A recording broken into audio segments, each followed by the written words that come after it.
বন্ধু, আপনি কি জানেন বর্তমানে সবচেয়ে শক্তিশালী গ্রহ হলো রাহু।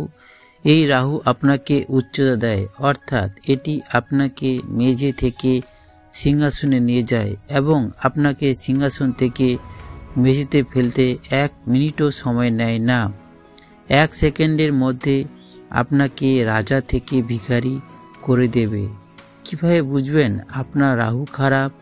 আপনার নিজের লক্ষণের ভিত্তিতে আপনি জানতে পারবেন যে আপনার রাহু খারাপ। আপনি কি প্রতিটি বিষয়ে রাগ করেন? আপনার সম্পর্ক খারাপ হয়? আপনি ছোটোখাটো বিষয়ে রেগে যান বা প্রচুর তর্ক করেন? আপনার চুল পড়া শুরু হয় বা আপনার খাবারে নুড়ি বা চুল বেরিয়ে আসে?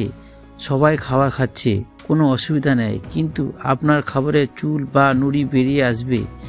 আপনার কি নখ কাঁদানোর অভ্যাস আছে? এটাও খারাপ রাহুর লক্ষণ। এছাড়াও আপনি মানুষের জন্য অনেক ভালো করেন, কিন্তু তারপরেও আপনি অপমানিত হন। এটাও অশুভ রাহুর লক্ষণ। বাবার সাথে মিশতে পারেন না, এটাও অশুভ রাহুর লক্ষণ। আপনি সহজেই প্রতারিত হন, আপনি মানুষের সাথে মিথ্যা বন্ধুত্বে জড়িয়ে পড়েন এবং বারবার থাকেন অন্য মহিলার বা পুরুষের সাথে আপনার অবৈধ সম্পর্ক তৈরি হতে শুরু করেও এটিও খারাপ রাহুর লক্ষণ। সে পুরুষ হোক বা মহিলা। এমনকি যদি আপনার বাড়িতে পোকা বা তেলা পোকা ইত্যাদির উপদ্রব বাড়তে থাকে, তাহলে আপনার রাহু অশুভ। এছাড়াও আপনি যদি জুয়া, বাজি এবং লটারিতে অর্থ বিনিয়োগ করেন বা শেয়ার বাজারে অর্থ বিনিয়োগ করেন এবং এগুলি থেকে কোনো লাভ না পান এবং আপনি ঋণে ডুবে থাকেন, তবে এটিও খারাপ রাহুর লক্ষণ।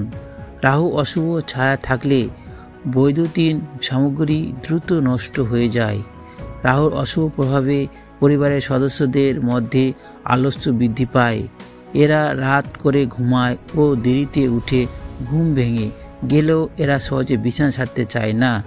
রাহুর দোষে জাতকের বুদ্ধিভ্রষ্ট হয়। এরা ঠিক ও ভুলের মধ্যে তফাৎ করতে পারে না। অনেক লক্ষণ বললাম, এর থেকে আপনি শনাক্ত করতে পারেন যে আপনার জীবনে রাহু অশুভ প্রভাব ফেলছে। আপনি যদি রাহুকে সংশোধন না করেন, তাহলে আপনার জীবনে ভালো কিছু হতে পারে না।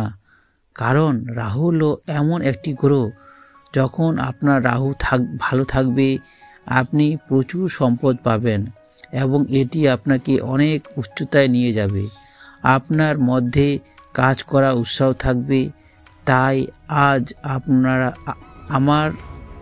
আমরা আপনাকে রাহুর জন্য কিছু নিশ্চিত এবং সহজ প্রতিকার দিতে যাচ্ছি।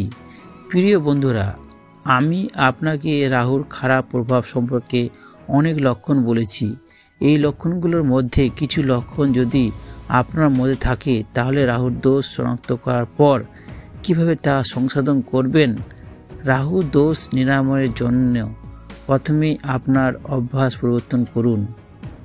আপনি যেখানে সেখানে থুতু ফেলছেন, আপনি কাউকে গালি দিচ্ছেন, কাউকে খারাপ কথা বলছেন, তাহলে এই অভ্যাস পরিবর্তন করুন।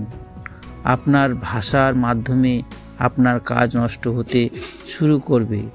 আপনার ভাষার মাধ্যমে আপনার শত্রু জন্ম নিতে শুরু করবে। এছাড়াও আপনার রাহুকে ঠিক করার জন্য সবার আগে আপনার ঘরের পরিষ্কার পরিচ্ছন্নতার বিশেষ যত্ন নিন। কারণ রাহুর জন্ম ময়লা আধারে, তাই অনেক বাড়িতে দেখা গেছে এর আধিক্য। চারপাশে প্রচুর পোকামাকড় ঘুরে বেড়াচ্ছে। পুরো জামা কাপড় কোথাও বান্ডেল করে রাখলে তা সরিয়ে ফেলুন, কারণ সেখানে শুধু রাহু থাকেন।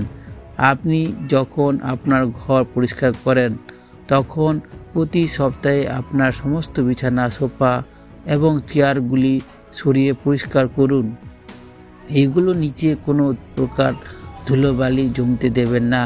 দেখুন, এগুলো ছোটোখাটো জিনিস, কিন্তু সবাই এতে মনোযোগ দেয় না। তাই মনে রাখবেন, প্রতিদিন আপনার ঘরে ঝাড়ু দেওয়া উচিত। এটি আপনার রাহু দোষ নিরাময় করে। এমনকি যদি আপনার বাড়িতে কোনো ছোট মানুষ আসে, তাকে যথাযথ সম্মান করুন। এবং তাকে পান করার জন্য জল দিতে বলবেন না। এছাড়াও যদি আপনার রাহু সংশোধন করতে চান তাহলে প্রতিদিন আপনার খাবার থেকে কিছু অংশ বের করে পাখিদের খাওয়ানো শুরু করুন। এতে আপনার রাহু দোষ নিরাময় হবে। জলের অপব্যবহার বন্ধ করতে হবে।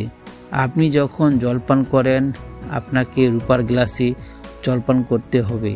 রূপার গ্লাস না থাকলে যখনই জলপান করবেন আপনাকে সেই জলে একটি রৌপ্য মুদ্রা বা রূপার জিনিস রাখতে হবে।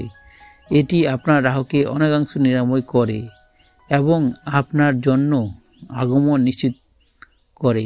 রান্নাঘরে বসে একবেলা খাবার খান। আপনি যখনই খাবার খাবেন সে সকাল সন্ধ্যা হোক বা রাত, রান্নাঘরে দাঁড়িয়ে কিছু খেয়ে জল পান করুন এবং তারপর ফিরে আসুন। আপনি অবশ্যই এটি চেষ্টা করতে পারেন। এতে আপনার রাহু ভালো হয়ে যায়। এছাড়াও রাহু দোষ নিরাময়ের জন্য রাহুকালের সময় কোনো নতুন কাজ শুরু করবেন না। যারা লটারি কাটেন বা শেয়ার বাজারে বিনিয়োগ করেন তাদের সবাইকে বলবো রাহুকাল এড়িয়ে চলতে সেই সময় কোনো ধরনের বাণিজ্য করবেন না, কোনোভাবেই আপনার টাকা বিনিয়োগ করবেন না।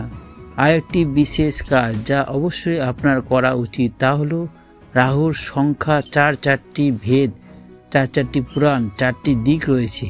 4 নম্বরটি খুবই গুরুত্বপূর্ণ, তাই 444 3বার লিখুন। এই 444 সংখ্যাটি আপনাকে জাফরান বা হলুদ দিয়ে একটি কাগজে লিখতে হবে 3বার। এরপর এটি পার্শ্বে রাখুন। এর সাহায্যে এই অলৌকিক সংখ্যাটি আপনার রাহুকে ভালো করবে এবং আপনি অর্থ সংক্রান্ত যে কোনো কাজে সাফল্য পাবেন। এর সাথে আপনার বাড়ির আশেপাশে আসা ঝাড়ুদারদের চা দান করুন। আপনি যদি তাদের চা পান করতে পারেন তবে বুধবার বা শনিবার তাদের চা পান করান। না হলে আপনি আপনার কাছে আসা ঝাড়ুদারকে চা পাতা চিনি দিতে পারেন। প্রতি শনিবার যদি রাস্তার ধারে থাকা ঝাড়ুদারকে চা দেওয়া শুরু করেন তবে এটি আপনার রাহুকে শান্ত করে। এর সাথে দুপুরে রাহুর বীজ মন্ত্র ওং রং রহাবে নমঃ জপ করুন। আপনি সকালেও জপ করতে পারেন কারণ রাহুকালের সময় সকাল থেকে বিকাল 5টা 30 এর মধ্যে আসে এবং এর সময় প্রতিদিন পরিবর্তন হতে থাকে। আপনি রাহুকালের সময় জপ করতে পারেন বা আপনি সকালে যখন পূজা করেন তখনও জপ করতে পারেন। আপনি রাহুর বীজ মন্ত্র ওং রং রহাবে নমঃ জপ করুন। দেখবেন এই ছোট ছোট ব্যবস্থায় আপনার রাহু ভালো হয়ে উঠবে। ভিডিও দেখার জন্য অসংখ্য ধন্যবাদ।